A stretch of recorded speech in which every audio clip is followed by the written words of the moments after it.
fascinating day today at the racetrack. Really interesting. A few surprises in terms of performance. Who'd have thought?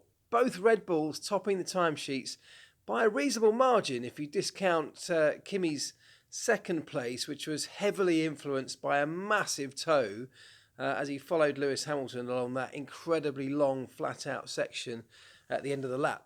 The two Red Bulls today, at least, were the pace of the field, and that sort of a power-heavy circuit. This is a circuit where your power unit can deliver a large chunk of lap time for you, and yet the Red Bulls seem to have, a distinct advantage. They're gaining most of their advantage, albeit from the middle sector, so the second sector, which is the sort of tighter, twistier section of the lap, but they're not losing a huge amount through the other sectors either. So they've got a good package right now. Both drivers feeling confident. Obviously, Max had a difficult day today with another crash in FP1, but when you hear him talk afterwards, he's happy with the pace of the car, which is obviously the main thing. And Daniel is just bouncing. He is full of confidence. He's full of confidence in himself and in his car and looking for a great weekend. So I'm really interested to see whether they can hang on to that pace when the Ferraris and Red Bulls crank up the engine ahead of qualifying, as we know they will. Sorry, the Ferraris and Mercedes crank up the engines for qualifying, which Renault, we know, don't have quite the same ability to do that. They will obviously turn it up for qualifying as much as they can, but we know that their high power modes don't give as much as the Mercedes and the Ferrari ones do.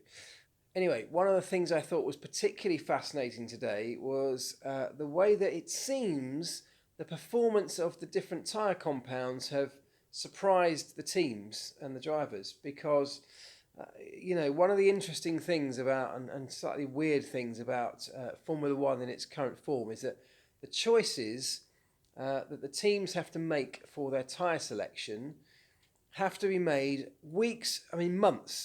months in advance of the race.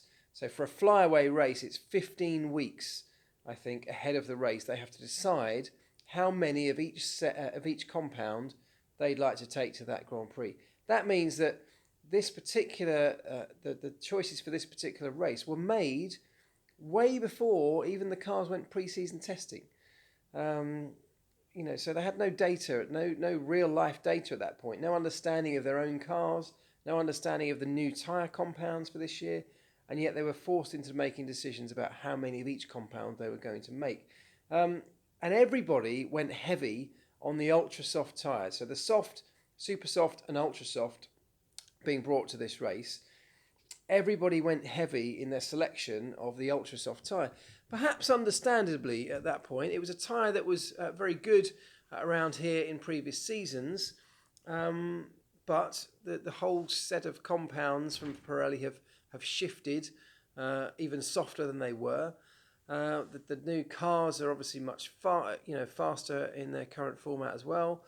The temperatures critically are much cooler with the race this time around, given that it's a month or two earlier than it normally is. And the effect of all that is that the ultra soft tyres are just not lasting for more than a small handful of laps. And particularly, this is something that Mercedes are suffering with, I guess, more so than anybody else, although it seems to be across the board that that's a common trait of the ultra soft tyre. It's not lasting very long at all. It's being chewed up, it's graining, it's losing performance very, very quickly. So it's a tyre that you want to stay well away from when it comes to the race. In theory, it will give you outright performance in qualifying, of course. It's almost a qualifying tyre.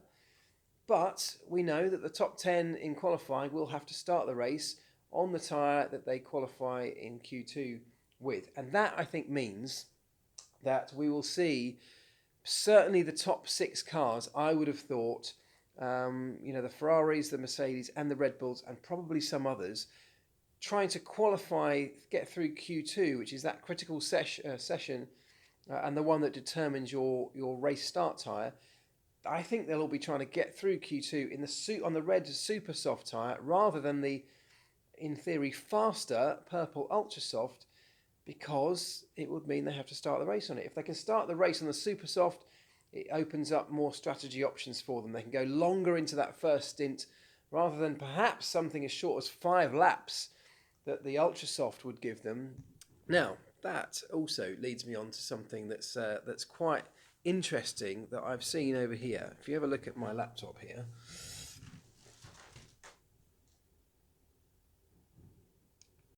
Now, hopefully you can see that. This is a list of what each team and each driver has left in terms of the sets of tyres after FP2. And what's really interesting was that, as I said, everybody brought lots and lots of ultra softs to this Grand Prix.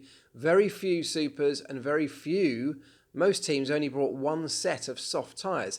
Now, having gone through FP1 and FP2, they've handed back all of the tyres that were used. So 2 sets have to go back after FP2, 1 set went back after FP1, and another set went back after the first 40 minutes of FP1. That's what the rules in F1 state these days. Therefore, this, at the end of FP2, is what each team has left in their arsenal, if you like, to get through the rest of the weekend.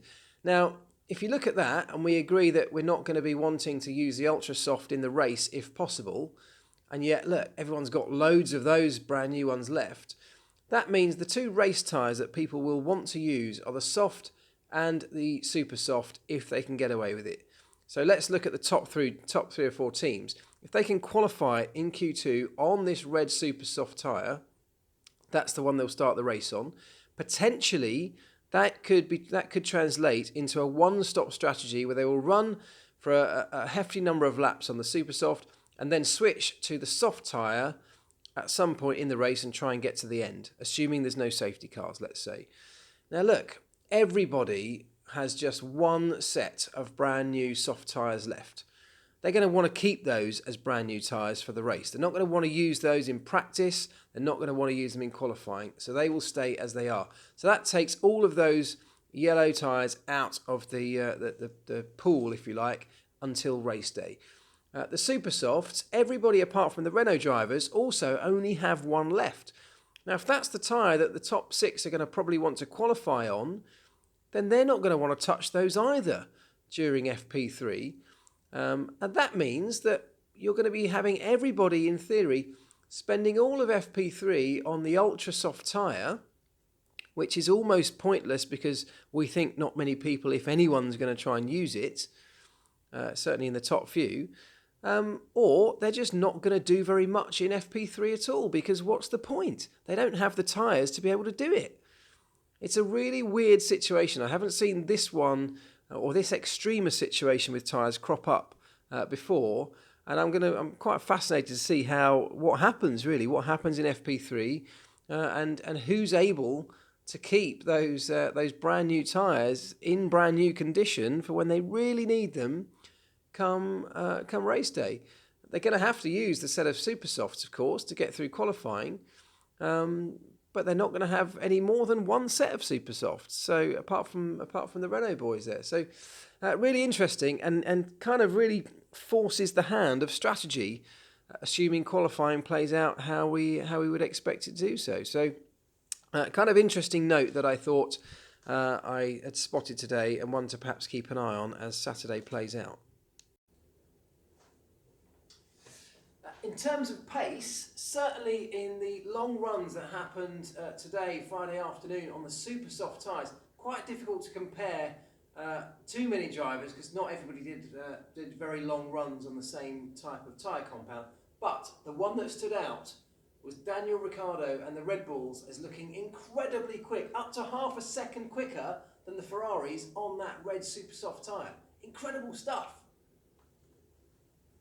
Now, of course, we don't know some of the caveats like what sort of engine modes people were in, what sort of fuel loads people were in on the Friday practice sessions. We never know that kind of information. And it's always the one thing that we always say, a bit like pre-season testing, we've got to take the lap times with a little pinch of salt. However, it does look, and again, I always say this, you can often read a lot more into the way that the drivers react at the end of the day, or that the team principal reacts, the rhetoric coming out of that team often gives more insight than the actual lap time does, or at least corroborates the lap time that they got. And the way that Daniel Ricciardo and Max Verstappen were talking today, and Christian Horner, well, they had an air of confidence about them. They were looking or feeling good.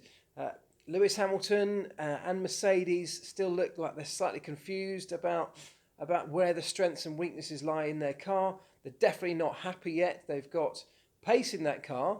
It's not slow. They're not, desperately off the pace, but they haven't found the right balance yet. And because temperatures were so much lower today than when we used to come here in Baku in June, it's really affected the way that Mercedes operates. The Mercedes doesn't seem to like cooler temperatures, and it doesn't seem to like the softer end of the tyre range. So the ultra soft tyre in cooler temperatures doesn't seem to be a good combination for that Mercedes car, whereas the Ferrari, for example, seems to work slightly better in those kind of conditions.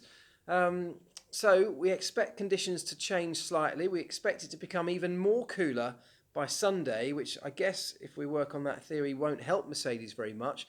But the biggest thing, and perhaps the bigger thing, that's going to really impact the performance and the balance of these cars is we're expecting incredibly high winds of up to 80 kilometres an hour. I mean, people in Baku here are saying they've never had winds that strong in this city before. And yet that's what we're expecting over Saturday and Sunday, potentially. And it's going to really upset the balance of some of these cars. It's particularly on this street circuit where you're almost in little channels between the buildings. And if you get that wind gusting down the channels between these tall buildings, it's almost like being in a wind tunnel. And depending on what direction that's coming to in relation to your car, can completely throw the balance off. We saw lots of people today even being caught out by gusts of wind and locking tyres and spinning and overshooting corners and it upsetting the car at those crucial moments. Max Verstappen blamed a gust of wind for his accident in FP1. If that increases, it just brings in that brilliant word that I was talking about the other day, unpredictability, which could really put a new spin on the way this Grand Prix unfolds. So lots and lots to look forward to. I'm really excited by what we've seen today, by the different performance levels. Really looking forward to see how this one plays out. Of course, there's still a very high chance we might get a safety car on Sunday. But look, we've got qualifying and Saturday to come before any of that starts to unfold, and the picture will only become much more clear by the time we get to Saturday night. So I will talk to you again then.